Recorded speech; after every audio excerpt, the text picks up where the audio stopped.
Yes, ladies and gentlemen, welcome to URKG Olympiacos 3, Real Madrid 4. What a game, what a performance that was. I'm lying.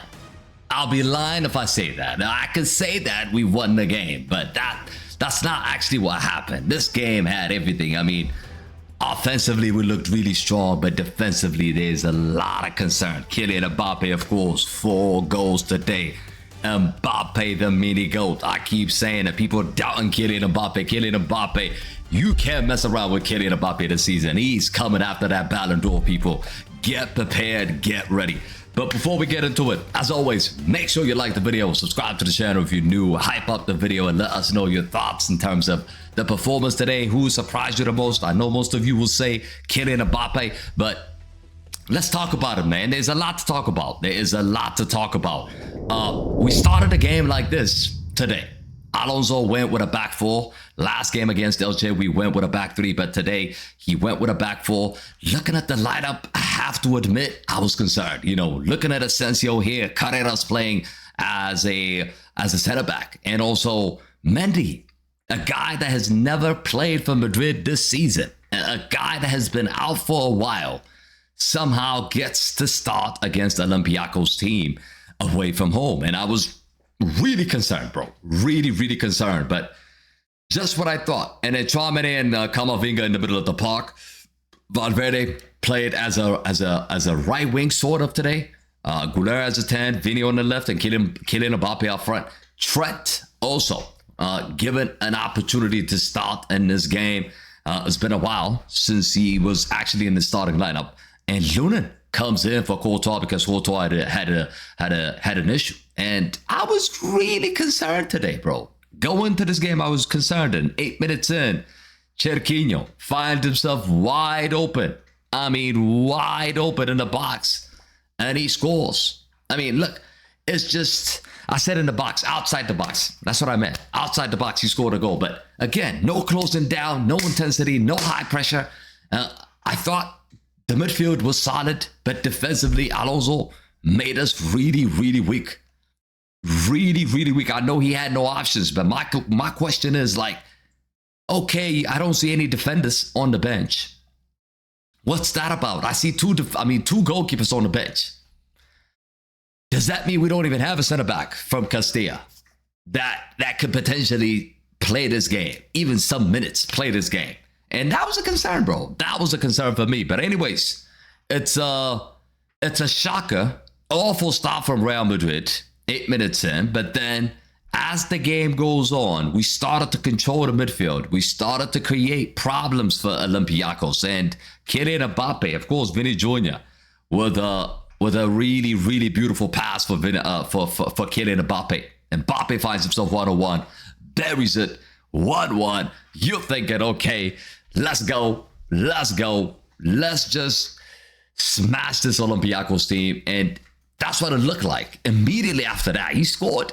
He scored in the 22nd minute, and then he scored again in the 24th minute, and scored again in the 29th minute. I mean, within the space of 8 minutes, Kylian Mbappé just finished a hat-trick in the Champions League night. And at 3-1, I'm thinking, okay, the game's fine now. It's all over. Let's just relax and enjoy the match. But that wasn't the case. Again, our defense have issues. Our chemistry as a unit, when we defend as a unit, we've got issues. And today has been exposed again. We've given a chance. No Dean Howson in the lineup. No Militao. It has been visible, bro. Asensio can't defend. This guy can't defend. I keep telling people that Asensio's not a good defender. And it was shown today as well. And Carreras, I don't really want to be hard. I don't want to be harsh on him because that, you know, he's not a center back. He's a left back. He's playing in that position to fit in a position to. We didn't have any options as center back, so I don't want to go hard on Carreras, but Asensio, bro, this guy's a fraud. This guy is a fraud. I mean, if we want to be a serious team, if we want to win the Champions League and La Liga, he can't be the guy that is playing week in, week out. No way in hell. No way in hell. We definitely need to strengthen in the center back position in January. I know Rudiger's been out He might come back, but again, I don't want to rely on Alaba, Rudiger, Militao. These guys get injured every single time. And Dean House and I thought he was going to be the Rolls Royce of this team and not get injured. But again, somehow he doesn't make this game, right? He's not available for this game. So these are my concerns, bro. These are my concerns. Defensively, we really look shaky. And Olympiacos smell blood, you know. They smell blood. They scored the second goal. Taremi finds himself wide open in the box. No marking. What's his name? Asensio and Carreras. Both of them just ball watch. They got caught ball watching. He gets a free header. He scores. Al-Kabi again. Similar kind of goal. Again in the box. Free as a bird in the box. He gets to score that goal. And all of a sudden you're thinking, look, this is really, really scary now. I mean, we scored 4 goals away from home. Scored 4 away from home. And you're telling me we can't even secure a win? And that's what it looked like. And the last 10 minutes, we were just trying to hold on. We were just trying to hold on. But on the positives, right? I want to focus on the positives. And we kind of talked about the negatives here. But on the positives, Kylian Mbappé has air. He cooked. I think, where would we be?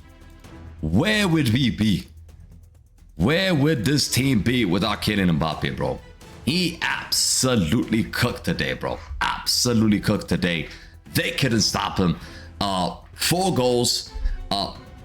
Again, you could mention that it's not just Kylian Mbappé that played today. I mean, that played well today. I thought Vinicius Jr. had a really solid game. 2 assists. Unlucky not to get a goal. One of the goals that he scored has been ruled out. But overall, offensively and in the middle of the park, I felt solid today. And there's one key thing that actually changed, right? No Bellingham in the starting lineup. And I talked about that a lot in previous videos, right? Bellingham and Güler, I don't know if they work together. I don't know if those 2 combinations make the team work, because we started today that the team looked more balanced without Bellingham in it. And I'm not trying to knock out Bellingham here. Bellingham's a good player, but Alonso has to decide. He has to decide between him and Güler who he's going to pick in a game, because those 2 cannot start in a match, especially away from home. And it has been seen today. Clearly, we were much better when those 2 were not playing. Again, like I said, defensively, we lacked that quality, but overall, I thought the performance was decent. In terms of stats, you know, we dominated the possession. We dominated most of the chance creation, I would say, in this game. Created a really, really clear-cut chance in this match. But it's not good, right? 18 shots, conceding 18 shots against Olympiacos. That's not good enough. Conceding 8 shots on target, more than us. That is not good enough. That is something that we've got to improve on. But overall, given the fact that we didn't have a center back, I thought it's sort of acceptable. But the performance is not acceptable. But the result, you're obviously going to take the result. 100%. 100%. But anyways, Kylian Mbappé, 4 goals. I'm happy. Really, really happy. Now the table looks like this. Arsenal have won today. Paris Saint-Germain also won. Bayern lost against Arsenal. But this is how the table looks like, and we're looking decent. We're in the top 5. Our next game in the Champions League is going to be against Manchester City. So that's the game to look forward to, and that's going to be at home. So hopefully we have to show resilience. We have to show a good performance. We have to be solid defensively if we want to win that game. We can't be playing like we did today and expect to get a win against Manchester City. It's just not going to happen, bro. It's not going to happen. But anyways, as always, let me know in the comment section your thoughts about this match. Who was your man of the match? Who impressed you the most? And what did you think about the setup from Xabi Alonso? And do you still have questions about Xabi Alonso? I still have questions about Xabi Alonso. Based on today's performance, I cannot say that he has convinced me. I just can't say that. I want to stay positive, but I just can't say that. But anyways, let me know in the comments your thoughts. Thanks for watching. See you on the next one. Peace.